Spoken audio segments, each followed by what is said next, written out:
Hi guys, welcome back. So today we are going to be going over the 4 best times to go to Walt Disney World. So following in the path of the previous videos, so you've decided that Walt Disney World is what makes sense for you and your family.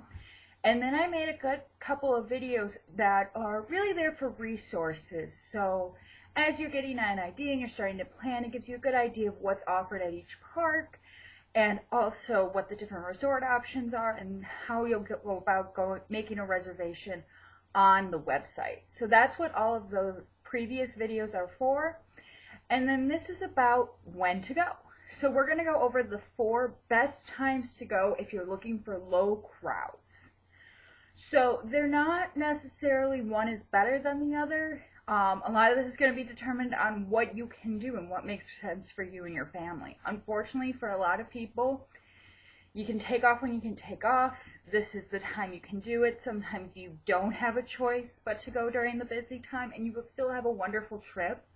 But if you can choose your dates, for whatever reason you have the flexibility to do that, these are the best choices to do with that. So we're going to do this more of a start of the year to end of the year as opposed to best to worst. So the first time that's really great to go is right after that first week of January. Even the first couple of days if you can wait till then. So what you want to avoid are people staying who have come for the Christmas vacation. So this kind of depends from year to year on where January 1st lands.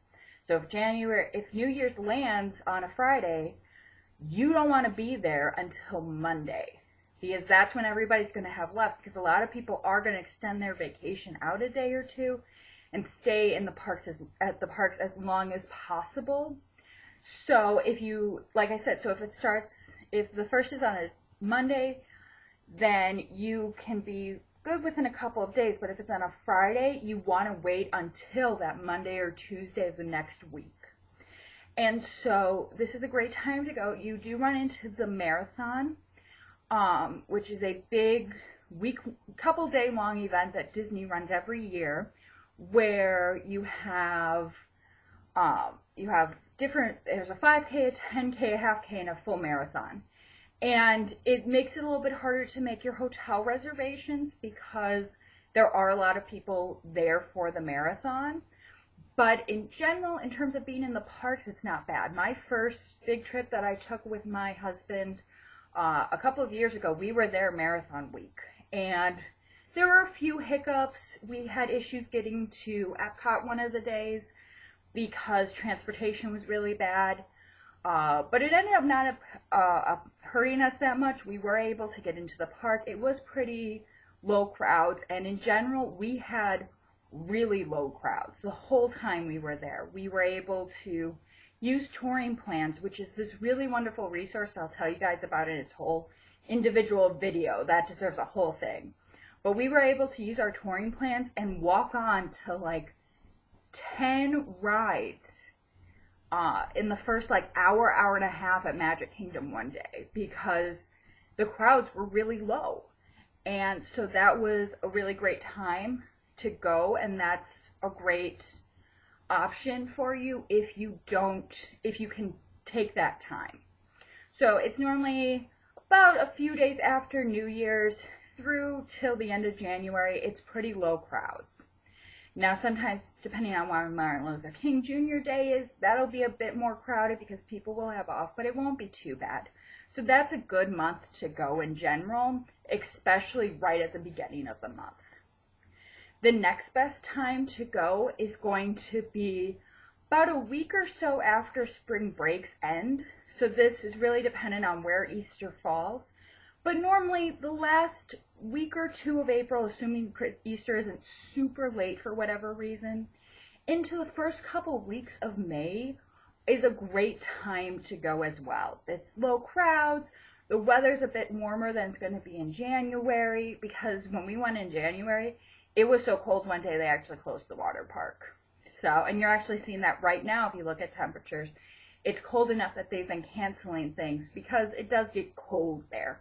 I'm from Wisconsin, we have like 0-degree days and days in the negatives, and they close the water parks at 60. So we think it's silly up here, but for them it is too cold. And so that is something to keep in mind, is that if the water parks or the pools are important, the January time may be great and it may be warm and fabulous, but it can also be a bit colder. So May tends to be warmer. The later in the month you go, the hotter it's going to get when you're talking about May itself. But the crowds are pretty low. You're starting to get into the summertime, and so it's a nice time to go. Now the next one is going to be a bit of a surprise, and that is that with the exception of the 4th of July, we've actually been seeing some really low crowds for the summer, which isn't what you expect at all. In fact, if you look at any post that was made a couple of years ago about when's the good times to go at Disney World, summer is one of those times that they're like, don't go, it's horrible, it's hot, you've got hurricanes, and the crowds are horrible. And that's not the case anymore. If it's a course correction and so many people are seeing those posts and not going, or they're going to other places, or for whatever reason, we've been seeing some really, really low crowds in summer these last few years.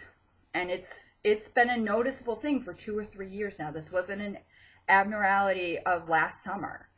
And so with the exception of 4th of July, which does get pretty crazy, summer is not as bad as it once was. And so that is a great time to go. And that's going to be really nice for a lot of people who don't want to pull their kids out of school, can't take time off of work until summer. Summer is actually a lot better than it used to be. The next best time to go, and this is probably going to be the lowest crowds you're ever going to see, is that first week of September. First, maybe second week, I can't guarantee it then, but that first week is great. I went on a trip with my mom, and we like walked on to Soarin'. Like, it was insane. It was super low crowds that week. And so that's the last time that's going to have low crowds that we've been seeing consistently for years now. Now, if you look at any of those posts about when's a good time to go to Disney World, they're probably going to tell you all of fall. And what we've actually been seeing the last couple of years is that even later September, but especially October and even November, is a lot more crowded than it used to be. And I think, and a lot of this has to do with two things. First of all, it has to do with things like these articles telling people that this is a great time to go. And so then this is when they go. They go in fall now because they've been told that that's a low crowd time. But also, because this used to be such a low crowd time, Disney released a promotion that's called free dining, which means that you pay full price for your hotel and your park tickets, and you get a dining plan for free. Now, this can be a huge savings for people, and it can be a really wonderful benefit. In the last couple of years, they've added more provisions to it. It's harder to book. The requirements for what you have to book have increased. It used to be, it could be any park ticket. Now you have to have Park Hopper on it.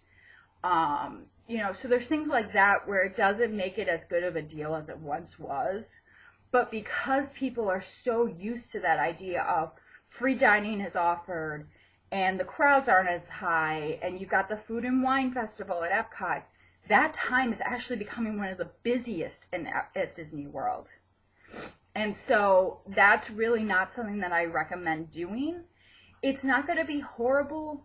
Anytime you go to Disney, it's going to be a good time as long as you have the right attitude going into it. But it's not going to be the low crowds that other websites are going to say that it is, because a lot of that stuff is outdated at this point. That information really isn't accurate anymore. Now, the other time of year that you can hit low crowds is right now, actually. It's that time after Thanksgiving week is done and people are back at work for the first couple weeks of December.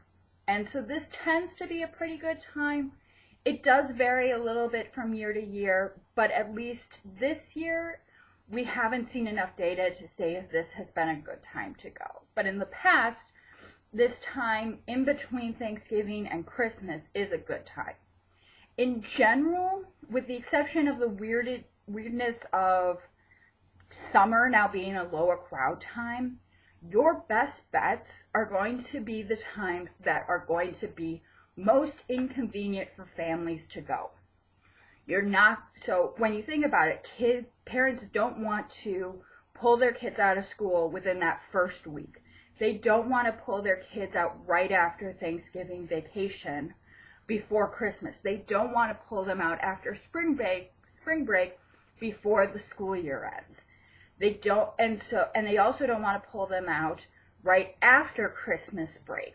And so that is why these times are so much better. It's because for the most part, that's a really sucky time to take your kids out of school. They've just had off, they've just had a break, they've just come back, they're just about to be done with the school year.